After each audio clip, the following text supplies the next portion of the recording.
ये कहानी बहुत पुराने समय की है, जब लोग दिल से दोस्ती निभाते थे और सफर पैरों से तय करते थे।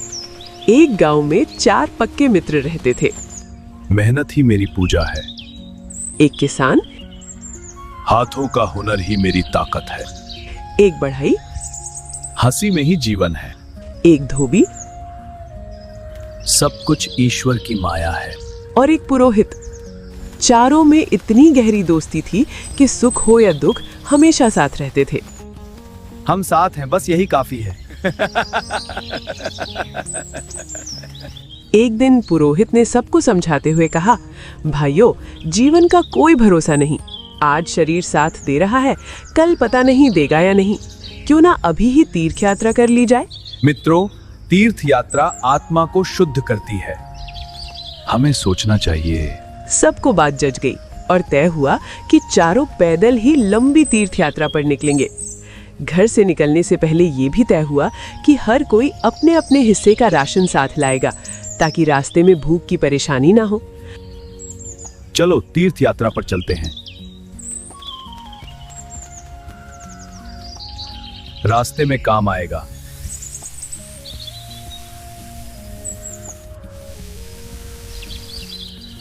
मैं भी तैयार हूं। सब हो जाएगा। किसान और बढ़ई तो पूरी तैयारी के साथ आए। सूखा अनाज, सत्तू, परांठे और थोड़ा बहुत अचार। लेकिन पुरोहित और धोबी खाली हाथ थे। तुम दोनों कुछ नहीं लाए? किसान ने पूछा तो पुरोहित बोला, भगवान सब संभाल लेंगे। भगवान सब संभाल लेंगे। दोस्ती ही सबसे बड़ा सहारा है। और धोबी हंसते हुए बोला, दोस्त साथ हो तो भूखा कौन रहता है। सफर शुरू हुआ।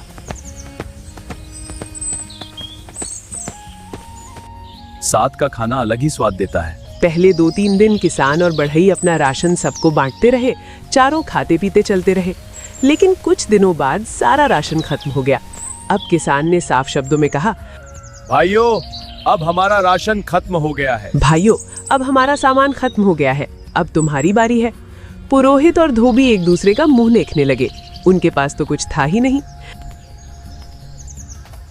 जो बोझ नहीं उठाते वे समझ नहीं पाते। बढ़ई ने गहरी सांस लेकर कहा, हमें पहले ही समझ जाना चाहिए था। जो हमेशा दूसरों के यहाँ खाते हैं, वे अपने हिस्से का बोझ उठाना भूल जाते हैं। यहाँ शायद मदद मिल जाए। फिर भी दोस्ती थी, इसलिए सफर जारी रखा। शाम होते होते चारों एक समृद्ध गांव में पहुंचे। अब शरीर जवाब दे रहा है। एक उपाय है। पुरोहित की आंखों में चमक आ गई। उसने सुझाव दिया कि आज यहीं से मदद मांगी जाए। हर कोई अलग अलग घर से कुछ ले आए। तय हुआ कि हर कोई अलग अलग घर से कुछ न कुछ मांग कर लाएगा और रात का खाना बनेगा। भगवान भला करे। किसान को एक घर से चावल मिल गए। आज मिठास मिलेगी। धोबी कहीं से थोड़ा सा गुड़ ले आया। ईश्वर आपका कल्याण करे। पुरोहित को एक गृहिणी ने दूध दे दिया। अब खाना बनेगा। बढ़ई लकड़ी का इंतजाम करने लगा और उसके पास अपनी छोटी सी पीतल की हांडी भी थी।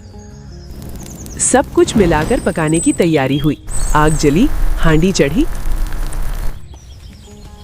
वाह, खुशबू! और थोड़ी देर में मीठी खुशबू फैलने लगी। अब इंतजार मुश्किल है। भूख अब और तेज हो गई थी। खाना थोड़ा था, इसलिए पुरोहित ने चालाकी से कहा, सबसे अच्छा सपना देखने वाला खाए। क्यों ना हम एक खेल खेले। आज वही ये पकवान खाए जिसने सबसे अच्छा सपना देखा हो। ठीक है। सबने बात मान ली और सो गए।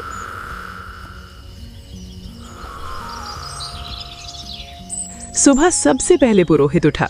उसने मन ही मन अपनी कहानी गढ़ ली। सबको जगाकर बोला, अब अपने अपने सपने सुनाओ।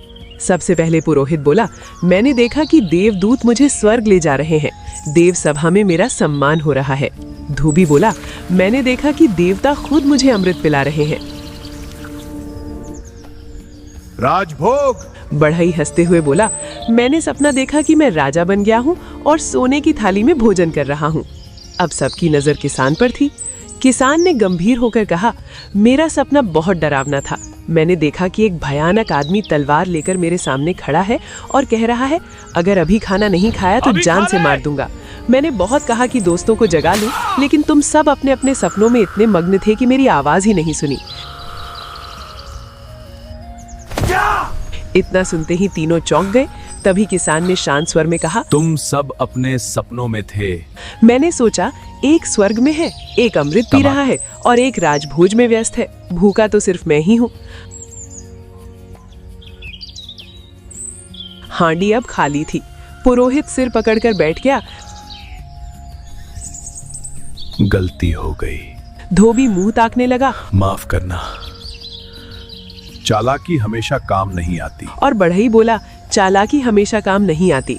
आखिरकार चारों ने तय किया कि अब लौट तीर्थ चलें। यात्रा यहीं समाप्त करते हैं और घर लौट चलते हैं। ये यात्रा पेट से ज्यादा समझ को ये भर गई सफर थी। सीख दे गया। सीख, जो सिर्फ लेने की सोचता है वो अंत में खाली हाथ ही रह जाता जो है। सिर्फ लेता है अंत में खाली रह जाता है।